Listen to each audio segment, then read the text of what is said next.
Brandon, what are you hoping to see out of Cole Irvin today? Just continuing to build.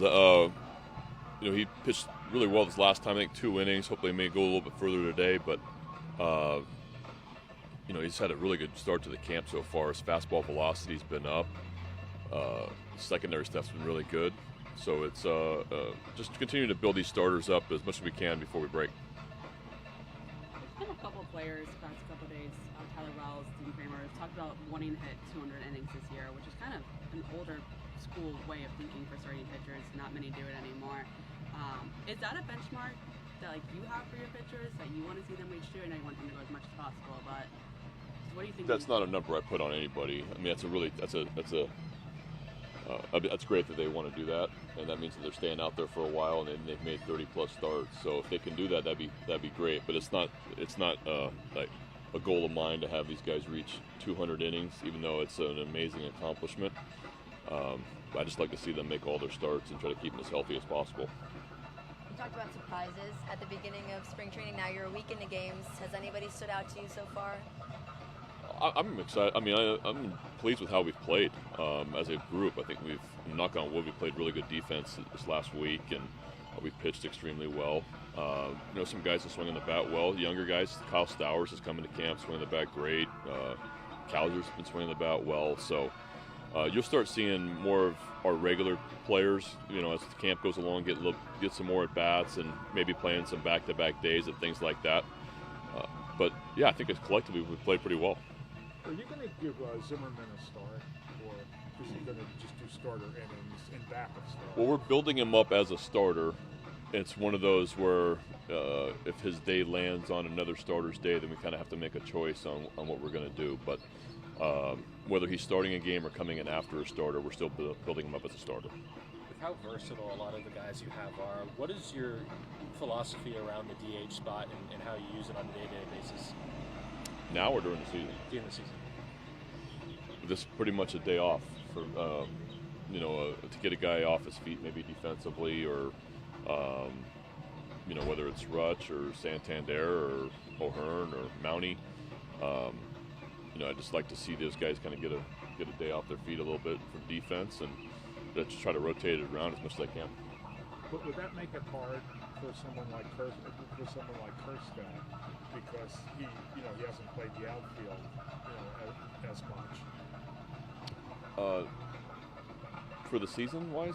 Well, no, to make it, to make the team. To make the team. No, I mean, I'm playing him in the outfield here as much as I possibly can to give him many defensive reps as we can, and then I don't think we're going to have we're not going to go into the season with a DH. We're going to go in with 4 or 5 outfielders and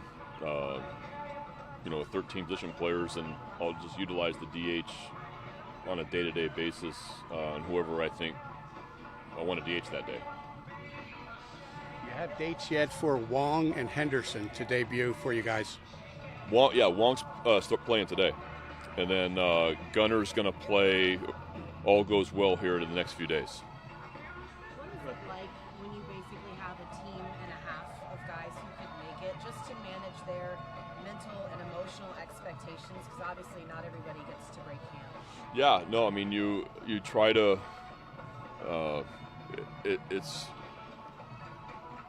You try to convey to them that there's 26 guys that are going to go to Baltimore, but it's going to take 40+ guys for the season, and so whether you're on that opening day roster or we call you up 2 weeks from after the season starts, it's really how we finish the season with what we have, and it's a lot. There's a ton of competition in camp, and guys are very, very aware of that, and we've gotten better, so it's harder to win jobs in the big leagues with us now, and everybody's really putting in great effort so far on this camp. But I think guys are very, very aware that there's a lot of decisions still to be made, and maybe not as many jobs open as there was in the past. And if they don't break with us, stay ready, because it's the phone call away. Ryan O'Hearn mentioned this morning he doesn't want to be known as a one-trick pony. He wants to follow up his performance of last year. What's important for a guy like that who waited years to get a chance, ran with it, to then keep it going? Well, he's built right. He's got great mindset. He's an ultra professional. Swung the bat really well yesterday. I think that Ryan's always hit. And if you look at his minor league numbers, even those years that he was kind of going up and down with Kansas City and AAA, he's one of the best hitters in the league every single year. And I think last year was who Ryan O'Hearn is. I think he's that good of a hitter, and I think he's going to be a huge contributor for us offensively. And he believes that. So I think Ryan's got a really good career ahead of him at the big league level. Brandon, what do you think of the moves the Yankees made this offseason just to try to get back towards the top of the division? Which one? Which move did they make? Which one are you talking about? Their lineup. Soto? Yeah. Good player. What do I make of it? I think everybody in our division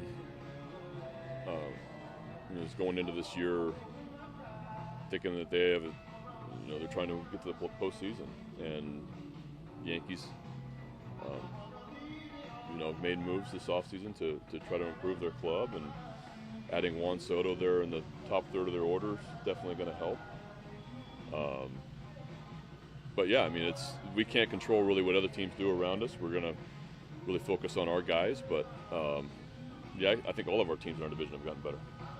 Brandon, coming in with the expectations that you guys have this year is different than your previous seasons as manager. What's your read on your room? Because it's a different situation when people are expecting a lot as opposed to a young plucky team. Yeah, I don't think that I don't think our mindset's changed, or I think that the way the season ended last year made our guys even hungrier. So I don't think expectations. We won the division last year. We're proud of that, and so we're trying to defend that. And I don't think we really we're not looking at what other people are saying or writing or anything else. It's mainly it's a long season, and we're just really focusing on us getting better every single day and putting the best team out that we can and getting guys better. We're still a really young team that's going to have ups and downs, and we're just going to try to be as consistent as possible. We did a great job of that last year. Do you expect either Means or Basayo to play in a game down here?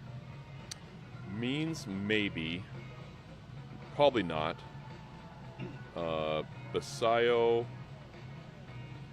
probably get some DH stuff in the middle part of March. So his progression, recovery, yeah, he's rehab is good. Doing really well. Yeah, but I'll probably try to get him some at bats, with us sometime in the next couple of weeks.